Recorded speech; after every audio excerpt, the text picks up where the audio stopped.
দাবিংশ ঢাকা আন্তর্জাতিক চলচ্চিত্র উৎসবের পর্দা উঠছে আগামী ২০ জানুয়ারি শনিবার।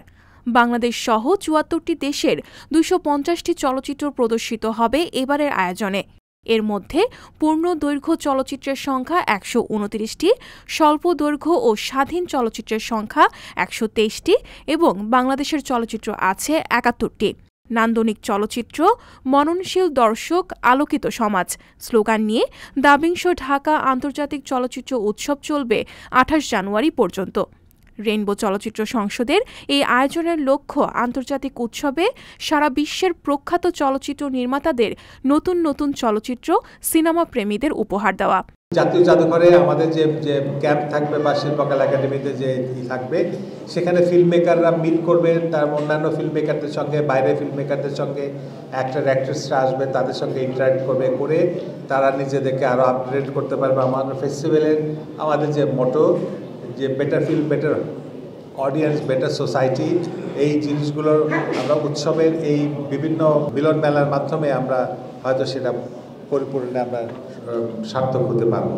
যদি এক কথায় আমরা বলি তাহলে বলবো যে এটা একটা খুব significant national festival, international festival, এবং এই ফেস্টিভ্যাল যেমন ন্যাশনাল ফিল্ম কালচার, জাতীয় চলচ্চিত্র সংস্কৃতিকে সমৃদ্ধ করবে, তেমনি আন্তর্জাতিক চলচ্চিত্র সংস্কৃতিকেও সমৃদ্ধ করবে।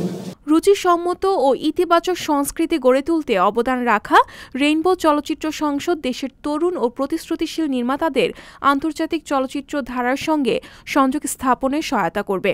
নতুন নির্মাতাদেরকে চলচ্চিত্র অঙ্গনের সাথে পরিচয় করিয়ে দিতেও সহায়তা করবে এই চলচ্চিত্র উৎসব, এমনটাই বলছেন আয়োজকেরা।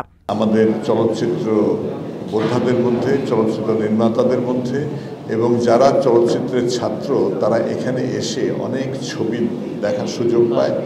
ছবি দেখার সুযোগ আজকাল অনেকভাবে ইন্টারনেটের মাধ্যমে পাওয়া যায় বা আকাশ সংস্কৃতির সুবিধা নিয়ে পাওয়া যায়, কিন্তু এখানে যে ইন্টারাকশনটা হয়, এখানে যে ওয়ার্কশপগুলো হয়, ছাত্রদের অংশগ্রহণ, নতুন যারা নাকি স্বপ্ন দেখছে এই চলচ্চিত্র জগতে পা দেওয়ার, এখানে কাজ শুরু করার, তারা সুযোগ পায় এখানে অনেক বুদ্ধিদীপ্ত এবং প্রথিতযশা শিক্ষকদের সাথে যুক্ত হওয়ার। নির্দিষ্ট চলচ্চিত্র উৎসবের জন্য চলচ্চিত্র কেন্দ্র অথবা চলচ্চিত্র উৎসবের জন্য নির্দিষ্ট জায়গা দরকার, যেটাকে কেন্দ্র করে প্রতি বছর নানা ধরনের কার্যক্রম হবে এবং চলচ্চিত্র সংশ্লিষ্ট মানুষেরা সেখানে সেমিনার করবেন, উৎসব করবেন এবং নানা ধরনের স্টাডি সার্কেল করবেন, নানা আয়োজন হবে। এইটা এই আপনাদের মাধ্যমে এই আজকে আমি বলতে চাই যে একটি চলচ্চিত্র কেন্দ্র বা চলচ্চিত্রের জন্য চলচ্চিত্র উৎসবের জন্য একটি ভ্যালু যদি থাকে, তাহলে এটা খুবই আসলে কার্যকরী হয়, তাহলে অনেক চিন্তা বেঁচে যায়। চলচ্চিত্র উৎসবের জন্য যে নানা ভ্যালুতে আমাদের ধারণা দিতে হয় বা নানা বিষয়, এগুলো আসলে অনেক কমে যাবে। না থাকলেও এটা চলতে হবে এবং এটা চলবে। আমি তো রবীন্দ্রনাথ ছাড়া কিছুই ভাবতে পারি না। রবীন্দ্রনাথ আমার মনের মধ্যে, আমার মাথার মধ্যে, আমার আত্মার মধ্যে কিন্তু থাকবে। এই দুটো কথা বলছি, সবারই করি আহ্বান, এসো সুখ চিত্তে, এসো আনন্দিত প্রাণ, সুন্দর পাদপীঠ তলে, যেখানে কল্যাণ বিপজনে সেথা পাবে স্থান। এটা চলবে এবং এভাবে উজ্জ্বল হয়ে শ্যামদার কথায় আমি প্রতিধ্বনিত করছি, একদিন সেই দিন আসবে।